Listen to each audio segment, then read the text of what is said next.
ಉಡುಪಿಯಲ್ಲಿ ಸುದ್ದಿಗೋಷ್ಠಿ ಉದ್ದೇಶಿಸಿ ಮಾತನಾಡಿದ ಮಾಜಿ ಸಚಿವ ವಿನಯ್ ಕುಮಾರ್ ಸೊರಕೆ ಅವರು ರಾಮಮಂದಿರ ಆರ್ಥಿಕ ಅವ್ಯವಹಾರ ವಿಚಾರದ ಕುರಿತು ರಾಮನ ಹೆಸರಲ್ಲಿ ಬಿಜೆಪಿ ಚುನಾವಣೆಯನ್ನ ಗೆದ್ದಿದೆ. ಮನೆ ಮನೆಗೆ ಇಟ್ಟಿಗೆ ಕೊಟ್ಟು ಪೂಜೆ ಮಾಡಿಸಿ ಚುನಾವಣೆಯನ್ನ ಎದುರಿಸಿದೆ. ಬಿಜೆಪಿಗೆ ವೋಟ್ ಪಡೆಯಲು ರಾಮನ ಹೆಸರಲ್ಲಿ ಪ್ರಮಾಣ ಮಾಡಿಸಿದೆ. ರಾಮನ ಹೆಸರಲ್ಲಿ ಸಂಗ್ರಹಿಸಿದ ಇಟ್ಟಿಗೆಗಳನ್ನ ಚರಂಡಿಗೆ ಹಾಕಿದೆ. ದಶಕಗಳಿಂದ ರಾಮನ ಹೆಸರಲ್ಲಿ ಸಂಗ್ರಹಿಸಿದ ಹಣದ ಲೆಕ್ಕಪತ್ರ ಇಲ್ಲ. ರಾಮಮಂದಿರ ನಿರ್ಮಾಣದ ವೇಳೆ ರಿಯಲ್ ಎಸ್ಟೇಟ್ ವ್ಯವಹಾರ ಮಾಡಿದೆ.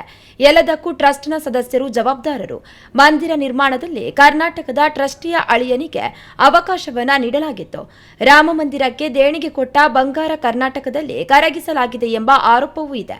ಮಾಹಿತಿ ಹಕ್ಕಿನ ವ್ಯಾಪ್ತಿಯಿಂದ ರಾಮಮಂದಿರ ತೆರವು ಮಾಡಲಾಗಿದೆ.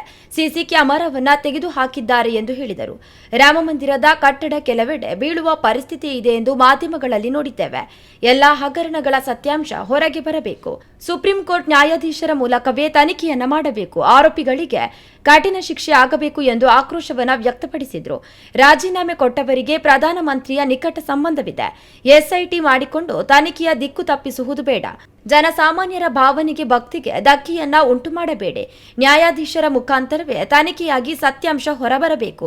ಪ್ರಧಾನಮಂತ್ರಿಗಳ ಮನ್ ಕಿ ಬಾತ್ನಲ್ಲಿ ಎಲ್ಲಾ ವಿಚಾರ ಇರುತ್ತೆ.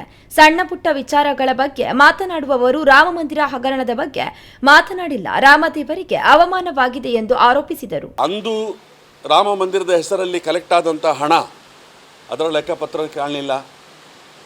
ತದನಂತರ ಇವತ್ತು ರಾಮ ಮಂದಿರದ ಒಂದು ನಿರ್ಮಾಣ ಸಮಯದಲ್ಲಿ ಜಾಗೆಗಳನ್ನು ಅದಕ್ಕೆ ಶೇಖರಿಸುವಂಥ ಸಮಯದಲ್ಲಿ ಅಲ್ಲಿ ಕೂಡ ರಿಯಲ್ ಎಸ್ಟೇಟ್ ಬಿಸ್ನೆಸ್ ನಡೆಯಿತು.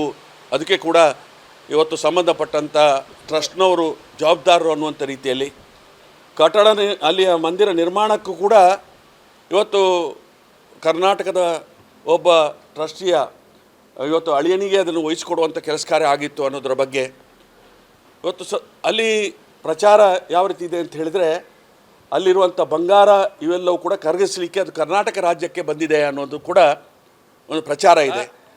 ದೇಶದಾದ್ಯಂತ ರಾಮದೇವರ ಭಕ್ತರುಗಳಿದ್ದಾರೆ. ಅವರ ಭಾವನೆಗೆ ಭಕ್ತಿಗೆ ಧಕ್ಕೆ ಆದಂಥ ಸಮಯದಲ್ಲಿ ಇವತ್ತು ನ್ಯಾಯಾಲಯದ ಮೇಲೆ ನಾವು ಭರವಸೆ ಇದೆ. ನ್ಯಾಯಾಧೀಶರ ಮುಖಾಂತರ ತನಿಖೆ ಆಗಬೇಕು. ಸತ್ಯಾಂಶ ಹೊರಗಡೆ ಬರಬೇಕು. ಯಾರ್ಯಾರು ಸಂಬಂಧಪಟ್ಟಂಥವರಿದ್ದಾರೆ, ಕಳವು ಮಾಡಿದಂಥವ್ರು ಮಾತ್ರ ಅಲ್ಲ, ಕಳವು ಮಾಡಲಿಕ್ಕೆ ಅವಕಾಶವನ್ನು ಕಲ್ಪಿಸಿಕೊಟ್ಟಂಥ ಪ್ರೇರೇಪಣೆ ಕೊಟ್ಟವರಿಗೆ ಕೂಡ ಕಠಿಣ ಸಜೆ ಆಗಬೇಕು.